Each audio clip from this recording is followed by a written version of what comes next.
Kamusta? Ako po si JE at ngayon nga ipapaliwanag ko sa inyo ang chapter 490 ng Hunter x Hunter. Nagumpisa mga idol ang eksena sa parte kung saan natapos ang huling kabanata. Ito ang paglabas ni Cheernich sa kanyang silid para tumakas. Sinimula ng ika-4 na prinsipeng subukan kung hanggang saan ang abot ng kanyang Nen ability. Pagkalabas niya ng Room 1004, hindi siya pinansin ng dalawang sundalong nagbabantay sa labas dahil aktibo pa din ang kanyang kapangyarihan.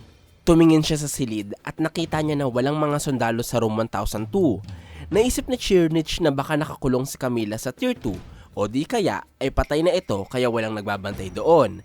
Sa kabilang banda naman ng silid ni Cheernich ay ang Room 1006. May dalawang sundalong nakatayo sa harapan nito. Plano ni Cheernich na lumabas sa hallway ng silid ng mga prinsipe at magtungo sa common passage, pero hindi niya alam kung hanggang saan ang range ng kanyang Nen ability. Tingin ni Cheernich, aabot na lamang ng 5 hanggang 6 na metro ang pwede niyang lakarin dahil malapit na siya sa hangganan ng range ng kanyang Nen ability. Nasabi niya ito dulot ng lumalakas na ugong na naririnig niya sa kanyang tenga. Sa tansya daw ni Cheernich, aabot ng humigit kumulang na 36 meters ang maximum range ng kanyang Nen ability. Ang distansyang ito ay pinapaniwalaan niyang pinakaposible dahil paborito daw ng prinsipe ang mga numerong 4, 9 at 6. Ang galing ni Cheernich sa pag-a-analyze ng kanyang Nen ability. Walang nagturo nito sa kanya kaya nakakagulat na alam ng prinsipe na ang konsepto ng pagbuo ng isang Nen ability ay konektado sa hilig, interes at kagustuhan ng Nen user na nagmamay-ari ng kakayahan. Paborito niya ang number 4, 9 at 6 kaya nahulaan niya na 36 meters ang range ng kanyang Nen ability dahil divisible ang 36 sa tatlong numbers na paborito niya. Tingin ni Cheernich, sakop pa ng range ng kanyang kakayahan ng pintuan na nasa kanyang harapan palabas ng common passage. Pero nag-aalala siya na mali ang kanyang computation dahil sa oras na naglakad siya at hindi pala abot ng range ang pintuan.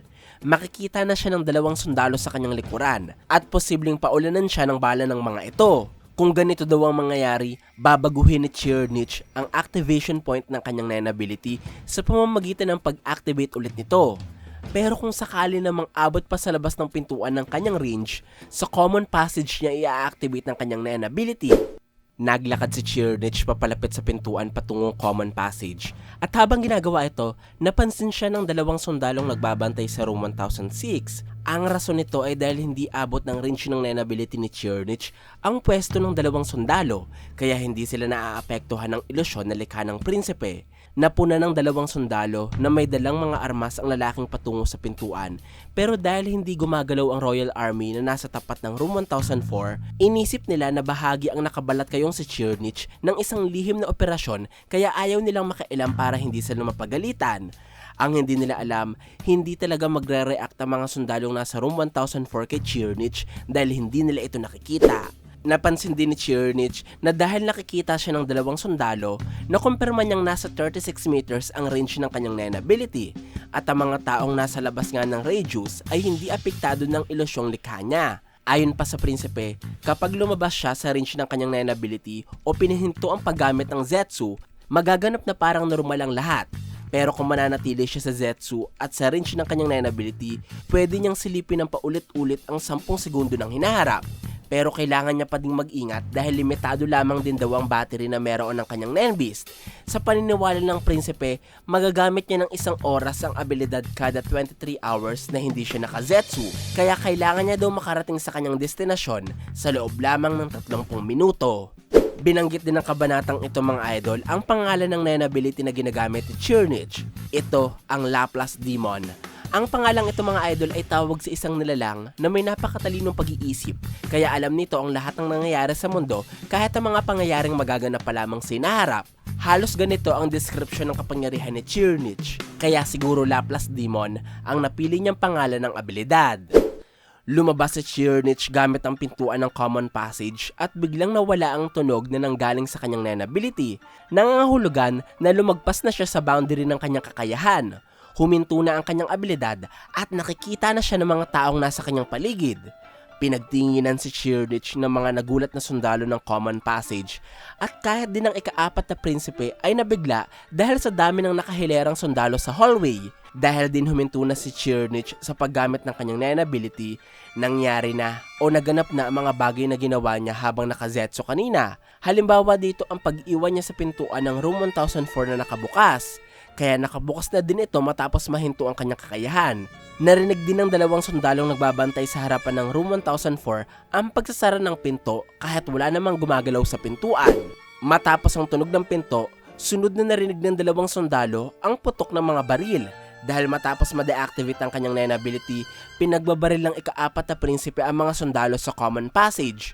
Una ay ang dalawang nasa kanan at kaliwa niya, sunod ay ang dalawang nasa harapan niya. Nagdulot ito para sumigaw ang mga sundalo na mayroong kalabang umaatake sa kanila, kaya itinaas ng mga sundalo ang kanilang mga baril. Pero huli na ang lahat, dahil matapos ma-deactivate ang kanyang Nen ability, inactivate muli ni Chirnich ang kanyang Zetsu sa loob ng 3 segundo, kasabay ng pagbaril niya sa mga sundalong malapit sa kanyang pwesto. Matapos ma-activate muli ang kakayahan, nakita ni Chirnich ang mga mangyayari sa loob ng 10 segundo. Kabilang dito ang paggamit niya sa bangkay ng sundalo sa kanyang kaliwa para gawing pananggalang, at ang pagpatay niya sa dalawang sundalo na nasa kanyang harapan. Nakita niya din ang paglipat niya ng bangkay sa kanyang kanang kamay para sunod na patayin ang 3 pang sundalo sa kaliwa. At nakita din ni Chirnich ang paglabas ng dalawang sundalong nakatayo kanina sa harapan ng room 1004. Pero namatay ang isa sa mga ito matapos matamaan ng bala ng kanyang mga kapwa sundalo. Malakardo dalisay ang ginawa ni Chirnich sa loob ng 10 segundo, hindi lamang dahil sa hindi siya natatamaan ng bala, kundi dahil na rin sa pagiging asintado niya sa pagbaril. Matapos ma-activate ang kakayahan at makita ang susunod na 10 segundo, inumpisahan na ni Chirnich ang pagtakbo mula sa kanyang pwesto patungo sa dulo ng pasilyo. Walang nakakakita sa kanya dahil ang nasasaksihan na lamang ng mga ito ay ang ilusyon ng kanyang sarili na likha ng prinsipe. Ang ilusyon lamang din niya ang nakikipagbarilan sa mga sundalo habang siya ay mabilis na tumatakbo para umalis sa putukan. Ipinakita ng kabanata mga idol ang bagong pwesto ng ikalawang Nen Beast ni Chirnich matapos niyang baguhin ang activation point ng kanyang Nen ability. Sinabi niya na mula sa pwestong ito hanggang sa dulo ng hallway ay sakop ng kanyang Nen ability. Ang problema ay ang blind spot pagkaliko sa hallway. Hindi na ito sakop ng range ng kanyang kakayahan, kaya mabilis na tumakbo si Chirnich para makita ang sitwasyon dito.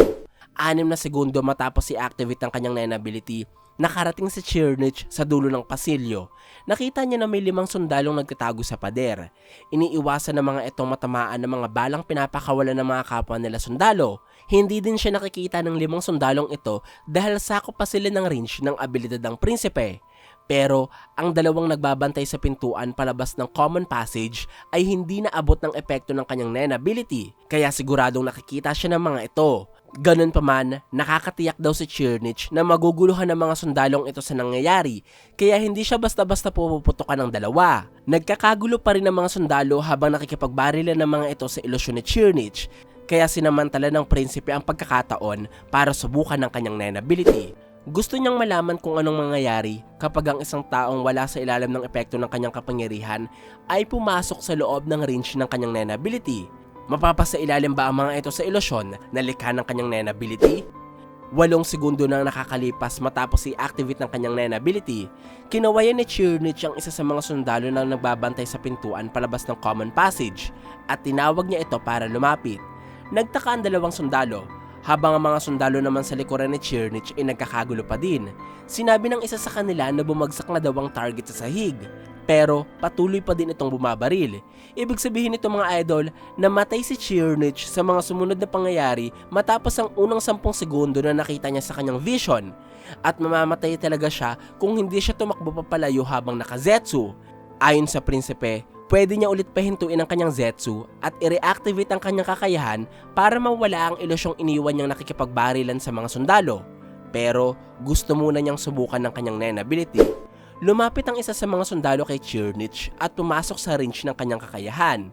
Tinanong nito ang prinsipe kung sino siya at anong unit siya kabilang. Dahil dito, nakumpirma ni Chirnich na ang kahit na sinong tao na nasa labas ng kanyang range matapos niyang i-activate ang kanyang Nen ability ay hindi pa din maaapektuhan ng kanyang kakayahan kahit pumasok na ang mga ito sa loob ng area of effect. Nang makalapit ang sundalo, inakbayan siya ni Chirnich na parang magtropa lang sila.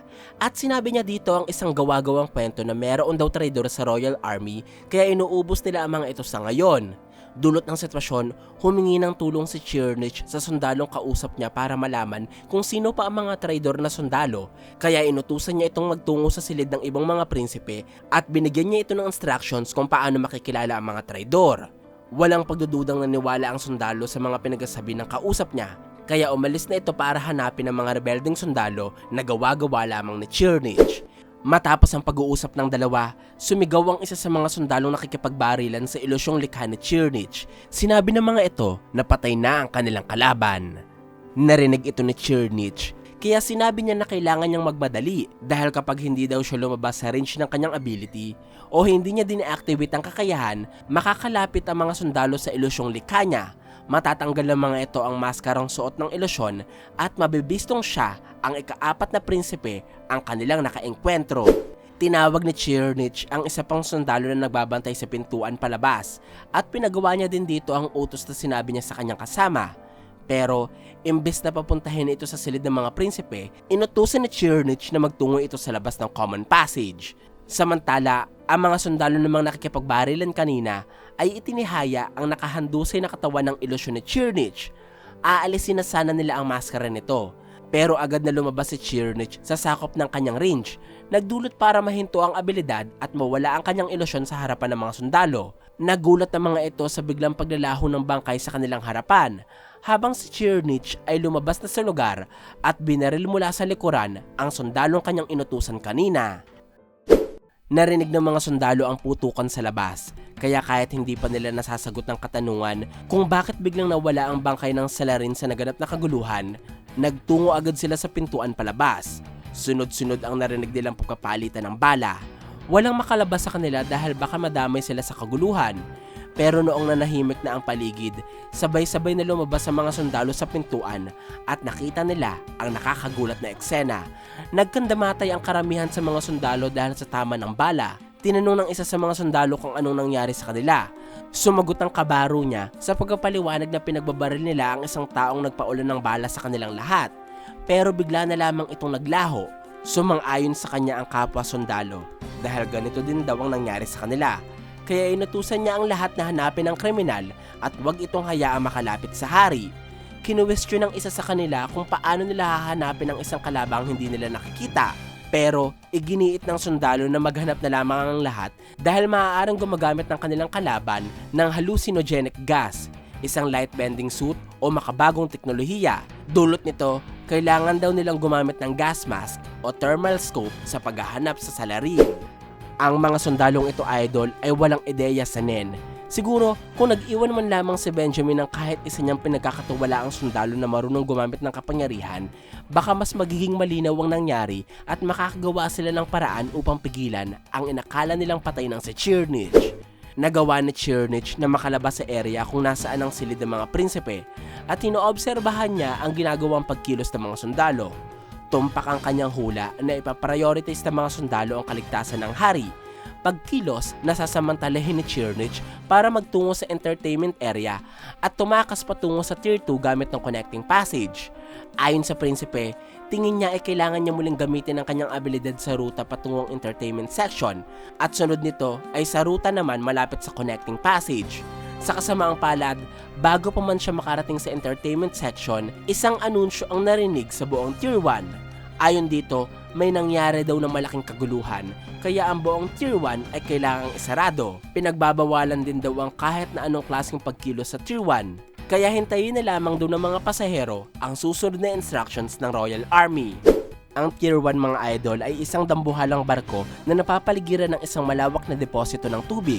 Ibig sabihin, hindi basta-basta makakalabas at makakapasok dito kung hindi ka dadaan sa mga connecting passage na sa ngayon ay tinitiklop na para masiguradong hindi makakalabas ang kriminal na nasa loob ng Tier 1. Nabigo si Chernich sa pagtakas dahil sa sobrang bilis na pagkasara ng Tier 1. Ganun pa man, naisip pa din ng prinsipeng magtungo sa entertainment section. At kung sakaling mahuli daw siya, ay sasabihin na lamang niyang naglilibang lamang daw siya sa lugar. Bukod dito, naniniwala din si Chernich na mas kaunti ang mga sundalong nagbabantay sa entertainment section, kaya dito muna siya mamamalagi. Sa huling pahina ng kabanata, ipinakitang nakarating si Chernich sa casino area ng entertainment section. Pamilyar ba sa inyo, mga idol, ang lugar na ito? Ito lamang naman ang parte ng barko kung saan natin huling nakita ang hunter na si Hisoka. Kung inyong maaalala mga idol, nabanggit ko sa inyo noon ang teorya na makikipagtulungan si Hisoka kay Chernich. Nasabi ko ito sa inyo dahil naniniwala akong may makapangyarihang tao na tumulong kay Hisoka para makapasok sa Tier 1. Ang palapag ng barkong hindi basta-basta mapapasok ng kahit na sino dahil sinala at pinili lamang ng Zodiacs ang mga pasahero na makakatungtong dito. Maliban dyan, hindi din nagbabalat kayo si Hisoka para itago ang kanyang sarili mula sa Phantom Troop na para bang sigurado siyang malalaman niya kung may spider na nakarating sa palapag dahil nakikipagtulungan siya sa kung sino.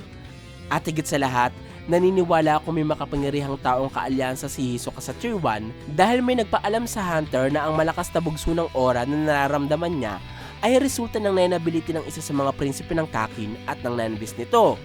Nangangahulugan ito na may alam ang hunter ukol sa nagaganap na succession contest, ang kompetisyong nililihim ng kaharian, na kahit si Kurapika ay siya ka lamang nalaman. May makapangyarihan o maimpluwensyang tao na kakonsyaba si Hisoka. Sinabi ko sa inyo noon ang 3 posibilidad.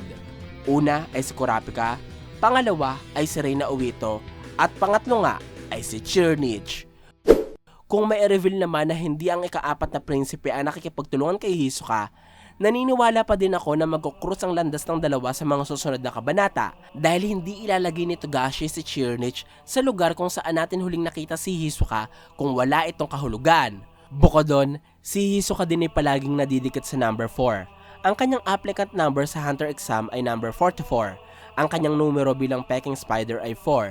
At maraming naniniwala sa kultura ng mga Hapon na ang number 4 ay nangangahulugan ng kamatayan. Kapareho ng mangyayari kapag nakasalamuha mo ang mamamaslang na si Hisoka.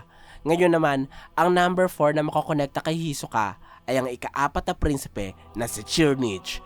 Posible mga idol na makikita ni Hisoka ang ika-4 na prinsipe habang nakikipaglaban ito sa mga sundalo. At mapapagtanto niyang prinsipe ito ng Kakin dahil sa Guardian Spirit Beast na nagpoprotekta kay Chernich. Siguro, maiisip ni Hisoka na imposibleng makalaban niya ang Phantom Troop dahil isinara na ang buong Tier 1. Kaya kailangan niya ng tulong ng isang tao para makalabas mula sa palapag na ito. Ang tao ngang ito ay si Chernich, kaya makikipagtulungan ng hunter sa prinsipe.